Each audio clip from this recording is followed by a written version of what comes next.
Welcome everybody and welcome welcome raiders, of course. Thank you Mitchell Leonard for the raid. That was an amazing stream, very useful, and you see me in the corner this time, and the main camera is set to the mobile rack, which will be the instrument or the modular system that we are talking about, and by we I mean my multiple personalities. And yeah, we had Mitchell telling us something about how to get the groove going, and he's a musician, he knows what he's talking about. I'm just a guy with a lot of buttons I can push in this basement. So I hope that you are prepared for 30 minutes of talking at least, and then maybe another 30 minutes of jamming a bit, because sadly the group chat, the group talk in the main channel of the Golden Shrimp Guild can't happen today. Actitech knows all the details, but still, let's get started. First of all, good to see you everybody. Sadly, I missed a lot of the GSG talks, but I will do better next time. But for now, let's start talking about the mobile rack. I hope that the view is good, because the camera and the lens are good enough, I hope so. If something's wrong, just let me know in chat. I have you right here. And let's talk about the mobile rack. You see, it's a case of 9U, 3 rows of modules. It's a Doepfer case, as the name says. And basically the idea behind this rack, first of all, is to have a rack that I can use for when I perform live gigs, because I can't take all of the gear that you know from my streams. I mean, I could, but then I would need 3 trucks like Emerson, Lake and Palmer did in the 70s, and I'm not yet at the point in my life where I can afford this, so this one rack must do. It's controlled by a Keystep Pro, which has 4 voices in parallel, and also during the live sets I have the Roland TR-6S, the smaller drum machine by Roland, and as well as a Mini Freak by Atuya for the pads and for stereo sounds and something like this, something that doesn't sound like the typical modular sim sound. And the recent addition, the most recent addition, was the Moog Subsequent 25, a very small synth, 2 oscillators and a sub-oscillator, for the duty that my trusty Moog Little Fatty usually does during my streams. I have, how many voices? I need to start counting myself now, or counting the voices in the rack actually.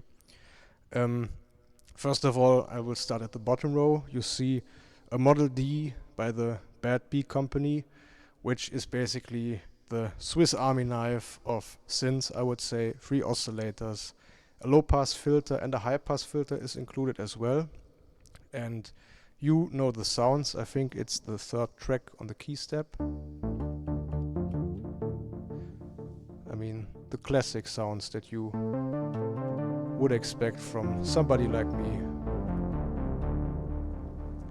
The very nice low frequency sounds, the bass sound that actually, like I realized at the beginning of October when Anselm Bauer, Moritz Grund and I had the first Open Signals live fest, or live set basically, live gig, that those frequencies make the whole room shake when the PA system is right. I mean, this is a classic synth, and it's basically my bass synth, so to speak, in that way, because of the classic sound that I need in my music very often. In the top left, 2 oscillators that go separately into 2 Doepfer wave multipliers. They are different because the first one basically, it's a wave shaper in a way, and the second one is more of a classic wave shaper. And this was the sound that you heard during the intro, basically this one.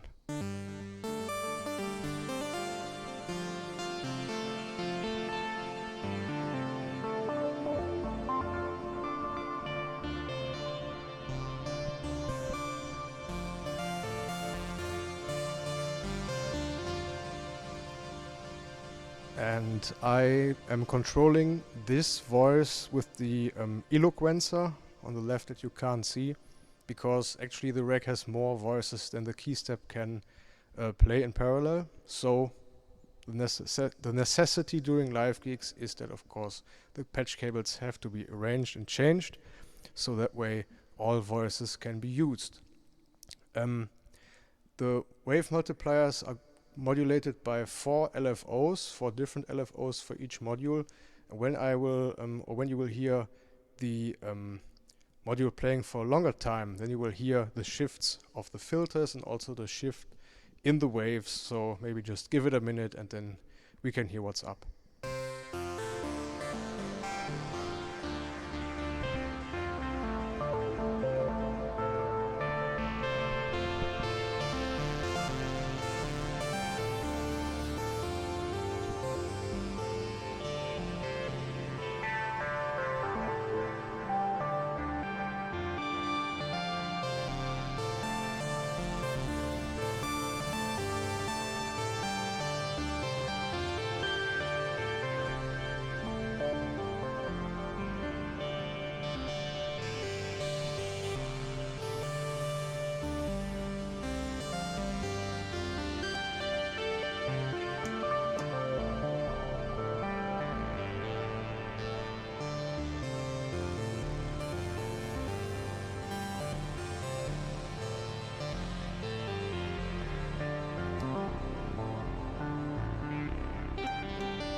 Both wave multipliers go into a mixer module, basically here, covered by all the cables, and then into a wasp filter, also the Doepfer module that Sid Heresy once said about.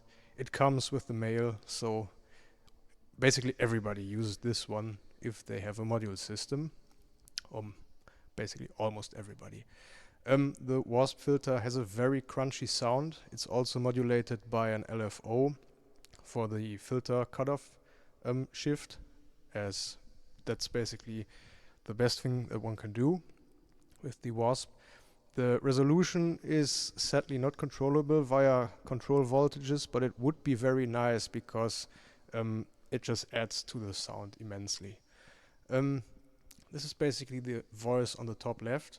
On the top right, those two modules are the Doepfer synth voices. On the right, the 1115. Doepfer released the Dark Energy synth many years ago, I think 15 or 20 years ago. It was a small compact unit, a one oscillator synth, but it had 2 LFOs and a low pass filter, so there was a lot of sounds to get out of this one. And I was first interested many years ago when the synth was released, because I thought this would be a great synth to get started with modular synthesis. And of course, back then it was much more expensive than it is now, and the money I had was much less than I have now. That sounds super arrogant, but I mean, I can only afford Behringer, so you know what's up. Anyway, the Dark Energy still is a great synth, and Dark Energy is what I refer to this one as well. It's a classic Doepfer sound, a bit like a Moog, but there's more happening, so you can basically do more with this one. On the left side of it, it's the 1116, and Doepfer calls it the stripped down version of the Dark Energy, but I would say it's different because they added a sub-oscillator to this one that can be controlled by LFOs or whatever, any control voltage. So you have very interesting shifts in the tonality of this module, making it different than the Dark Energy. Both of them can be bass synths, they can be nice LED voices, especially the Dark Energy in my opinion. So it's really cool to have these ambient sequences going with these two modules alone. Again, a lot of modulation going on by LFOs.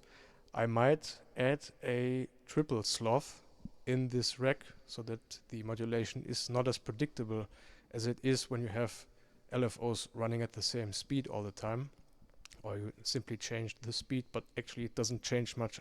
It doesn't change the modulation that much. The next voice, before I will play all of them, is a combination that I planned some months ago when I saw that Doepfer released a slim version of the multi-mode filter. Multi-mode meaning you have different kinds of filters available: low pass, high pass, band pass, and notch filter, basically the 4 classic types of subtractive synthesis when you're filtering. And the good thing is you have all outputs in parallel. So it's not like when you attach a patch cable to one of the outputs that the others aren't usable. You have all 4 kinds of filters going on at the same time. And I thought about, after watching a video about using crossfaders in modular synthesis, there are 2 pairs of filters. You have low pass and high pass, which are basically opposites, and you have notch filter and the band pass filter, which are also opposites. And my idea behind this is to create a stereo voice based on the left side with the low pass and high pass, I think, and the right side with the band pass and notch filter, and the crossfader being modulated by different LFOs, but not just one LFO per crossfader. It's a mix module for control voltages by Rides in the Storm, based in Berlin, which basically adds the 4 different LFOs in a different way, so that the crossfaders are differently modulated, and the wave form or the wave shape behind this modulation changes constantly. So what's going on is basically a nice stereo sound going on between the low pass and high pass on one side and the band pass and notch filter on the other side. And this is, I think, voice 4.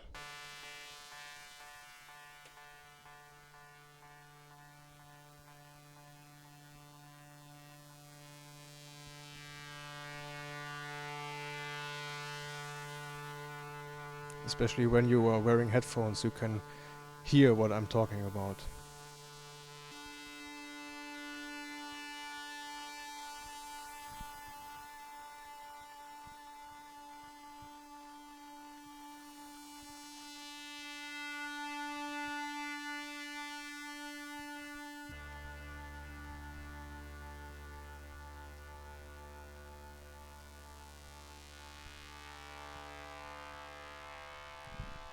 The multi-mode filter by Doepfer has a control voltage for the Q. They call it Q, but it's basically the resonance, and that makes a lot of sounds possible, like you've heard. There's a nice filter sweep going on both sides of the panorama, on both sides of the panning, separately at the same time.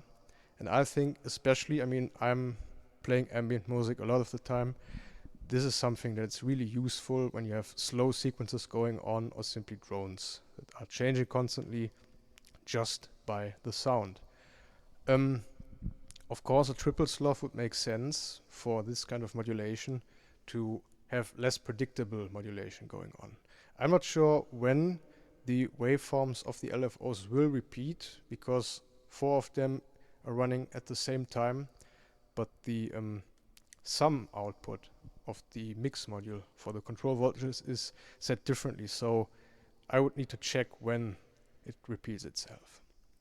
And those are, now we have those 2 Doepfer voices, we have the 2 oscillator voice on the left, making 5 voices in total, but the KeyStep Pro only has 4, like I mentioned earlier, so I need to see how this can be achieved during live gigs, but actually 4 voices in parallel are enough to get a lot of music going, and I will see how to implement the 5th voice.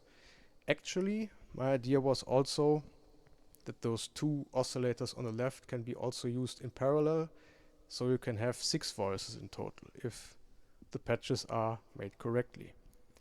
To have some rhythms going on during the live gigs, I have the TR6S, like I mentioned at the beginning. This is basically my drum machine workhorse, because anything that Roland has ever released is inside this little box. So if you need any drum sound in a decent quality, or in a great quality actually, you can use the TR6S. The TR8S offers many more possibilities to change the sounds, and it's nice, but I mean, this smaller drum machine does the job as well. And if I need to have a professional to play the TR-8S, I would ask Spark Noise to join me in my jam. And then we will see where this will go. Like I said, I do have the Arturia Mini Freak with me as well.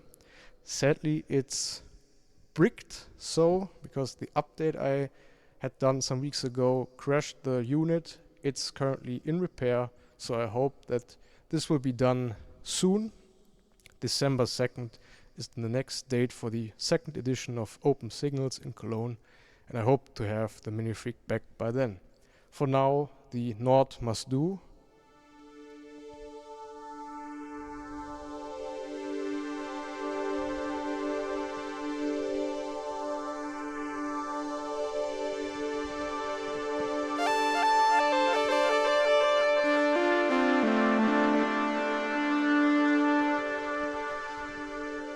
And the Moog, not the little fatty like in my studio here, but the Subsequent 25, a smaller one, but actually also very useful.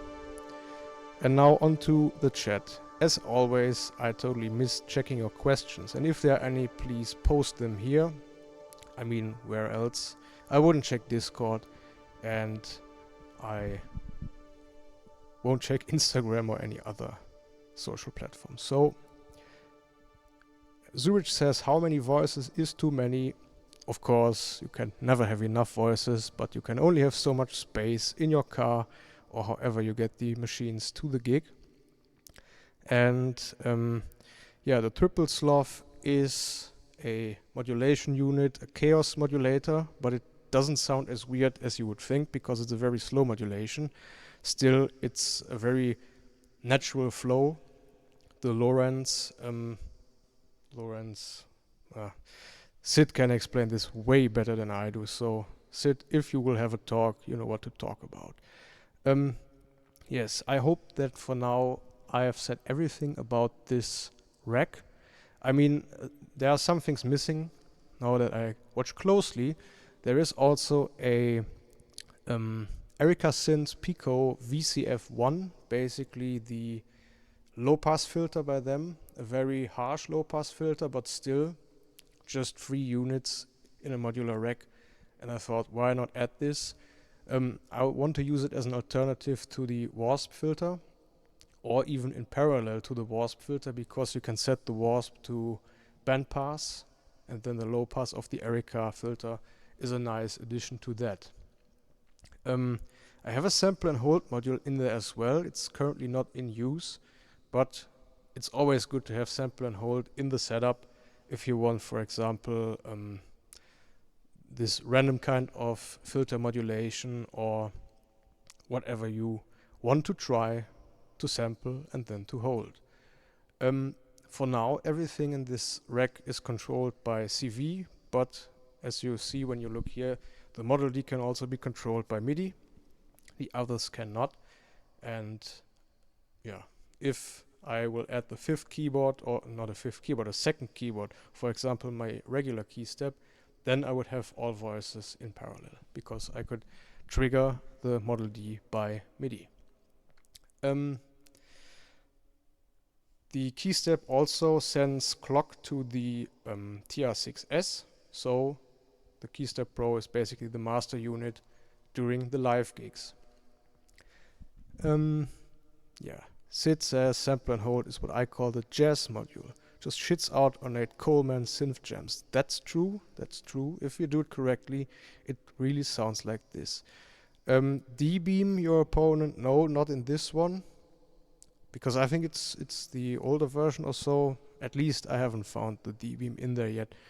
And I probably won't use it because, you know, my drum tracks are super boring. It's always the hi-hats and the bass drum, and that's it. Who really needs snares? Because as we know, the search for the snare is prone to fail. Does the rack have a Diebels holder? Diebels is a beer from or close to the region where I live, not really from the region where I live. It's an alt beer, something that I like to drink, but no, not during the live gigs. I mean, after a live gig, then I might have a drink or so, but never during work. I mean, it's not it's not so bad that I need the beer when I'm starting. And the ideas are still coming so that I don't need to trigger them by drinking. Also Seven Mountaineer Uwe, guten Abend. Schön, dass du da bist. So, are there any more questions? Because if not, let me check the time. Yeah, I mean, 30 minutes aren't over yet, but maybe now it's time to get to the jam. And the search for the snare, yes, Lily, I mean, we could go through the snares if you like.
This is a jam I would usually start the set with, maybe with an ambient interlude, an ambient intro, playing some pads like I do on stream.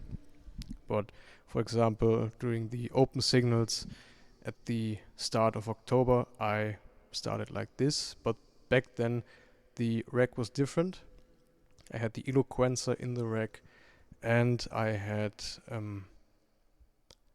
some other modules that I couldn't really use in a live setting. This was what I learned from the jam in Cologne, and that is why I added the stereo voice to this rack, so that there's more going on.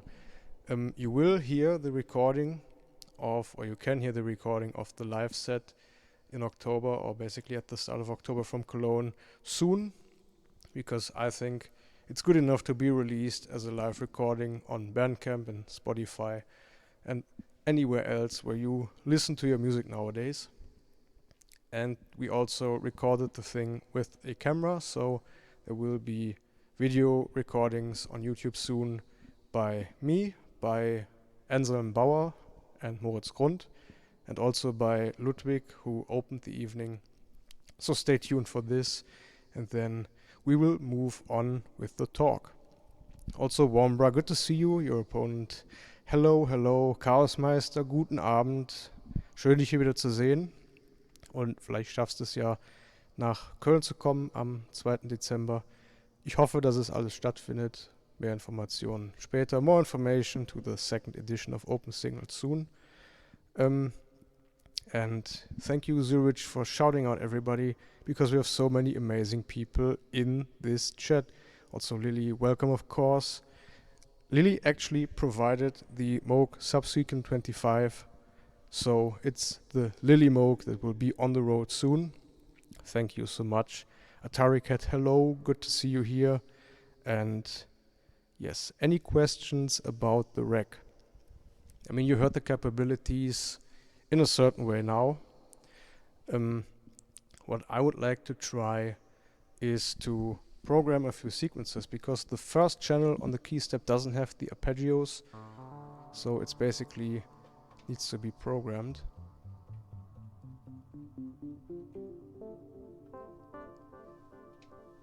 Let's change the tempo, something a bit slower.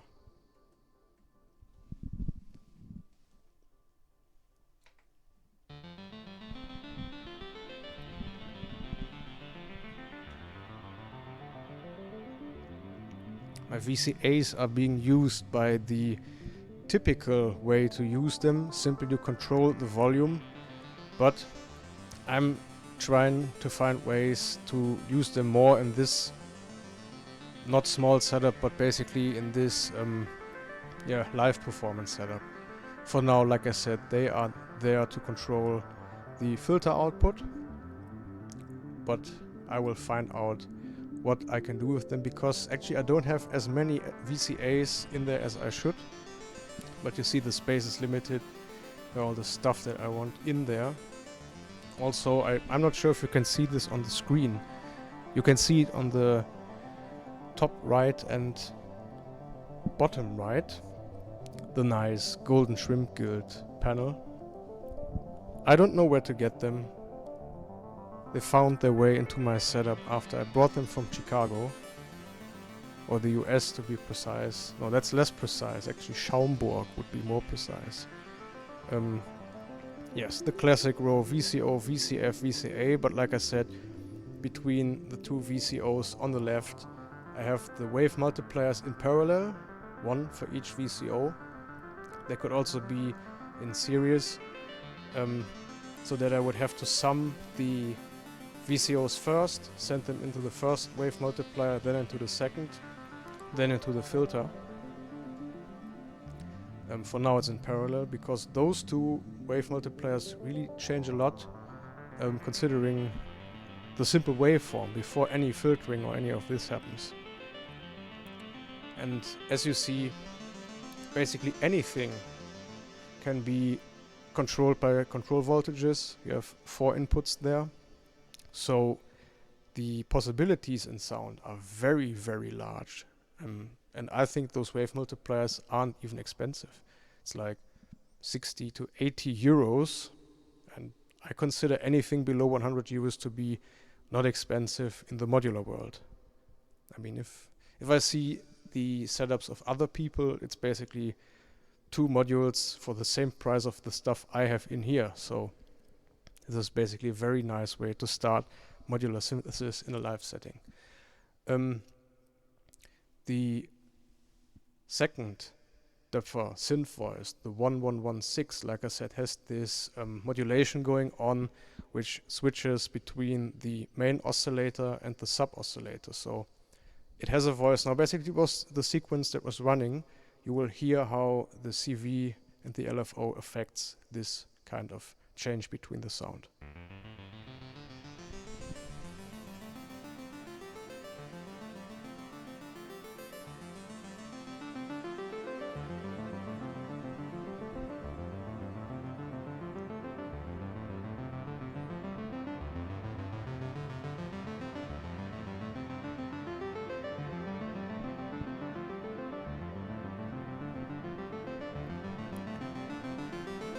Basically no phasing going on in here. And yes, VCO into the filter, into a VCA and then another filter. Yes, this creates nice distorted sounds. I could try this because I have a dual VCA on the right.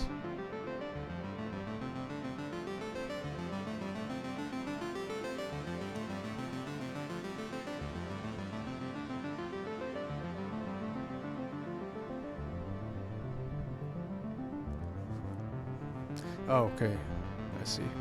I should read chat more often and I would know what you're talking about. Back to the jam.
as you probably have heard, the pitch is always an issue with so many modules going on, and I realized that especially the Model D really takes its time to properly warm up. Maybe it's because it's one of the units from the first batch, or maybe one of the first batches, I should say. It has a very odd behavior when warming up, and it usually takes at least 45 minutes to 1 hour to somehow be in tune, but apparently over time it likes to get out of tune in a certain degree. The VCO, or basically the pitch modulation of the Doepfer modules, the 1115 and 6, also is somehow affected by the modulation, although this shouldn't be happening. So it's always a surprise with the stuff that happens when you're using modular synthesis or modules in a live setting. It went well during the gig some weeks ago, but like I said, sometimes during the jams, during streams that go on for 2 hours or 3 hours, I realized that some modules really have a strange behavior. But that's the charm about using modules live. Bubblegum Nihilist says, tuning is earned. It's a reward for spending more time using the synth. That's correct.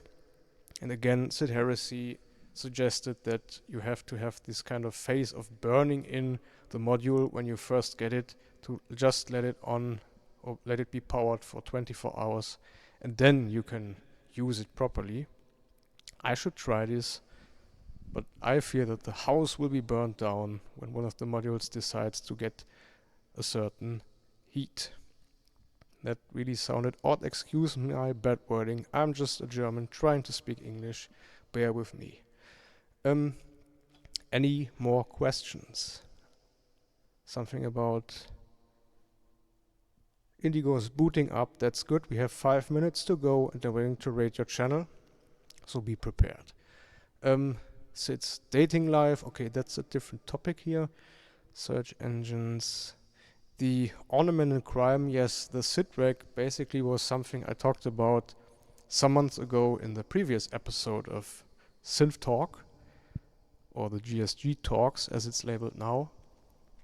I would like to bring this on the road as well, because I think this is a concept, the generative music aspect, that really could work well in a live setting. But again, this will take time, because I think 1 hour sets are almost too short to really bring the ornament and crime into the game. Zurich says, I heard X will be paid for anyone. Is it true? I guess you mean paid by anyone. Actually not. Nobody really cares about my opinion on anything. So they wouldn't pay. They just want to be paid to get the fancy modules. This is the current state of the mobile rack, as I like to call it, because it shows this Doepfer travel case to bring it on the road basically. It's nice to just put it in the trunk of my car and then everything is fine. You don't have to bother with covering up a lot, because the modules always face the top side, so nothing can happen unless somebody rear ends my car, but that's nasty, and I really don't hope that this will happen at any time. But you never know what's happening on the Autobahn, so that's the risk I'm willing to take to bring my music to people who can only escape by running when they're in the audience. The longer it sits, the more it drifts.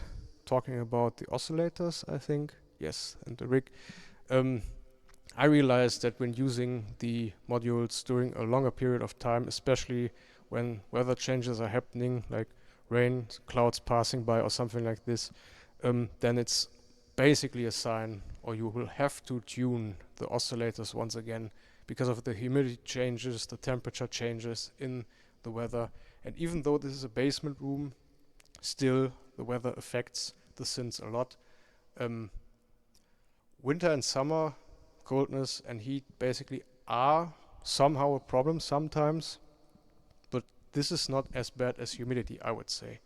I realized that often during a longer stream you have to retune certain oscillator modules sometimes.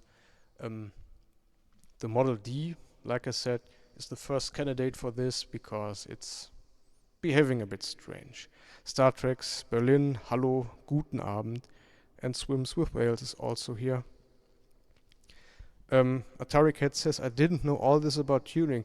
Well, when you use analog gear, usually you have to give the oscillator some time to warm up, sometimes also the other parts of the setup, because the classic oscillators, I would say the old style ones, the old school oscillators, they need a certain time to reach that temperature to be stable.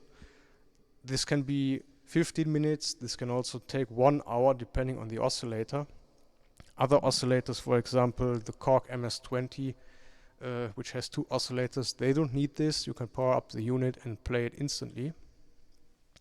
But like I said, the older style oscillators, they usually need a bit of time to really work.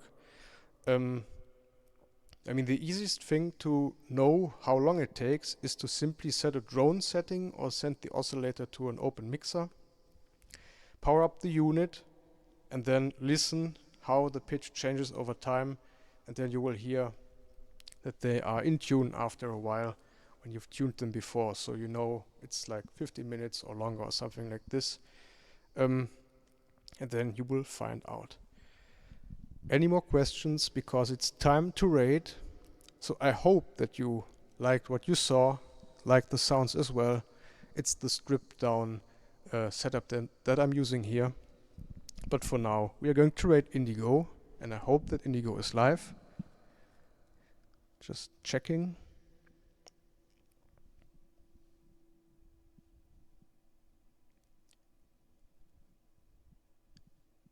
Yes. Indigo Ishigo as the name is now.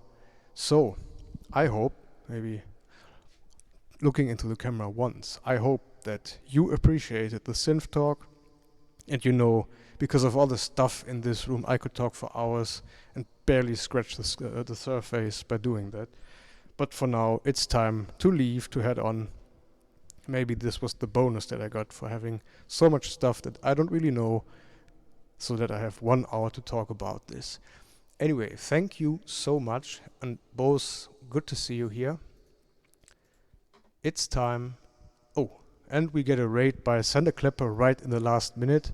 Sander, thank you so much. One quick shout out to Sander Klepper, a brilliant performer from the Netherlands. Also, oh yeah, of course, it's the command is shout out. Check out Sander's channel. Follow Sander, please, because I rarely know anybody who performs basically on a daily basis and who performs in a great way every single time. So make sure to follow Sander Klepper. Awesome music, different vibes, but great all the time. And it would be nice, like Sulanhal did in this minute, and Chaos Fool did some minutes earlier, to follow my channel to stay up to date for more space music, kosmische Musik as we call it. But for now, like I said, it's time to rate Indigo. Let's see if this works. And as usual, the rate commands, so that when you enter Indigo's channel, that you have some fancy emotes to post there. Xapex or X4 packs.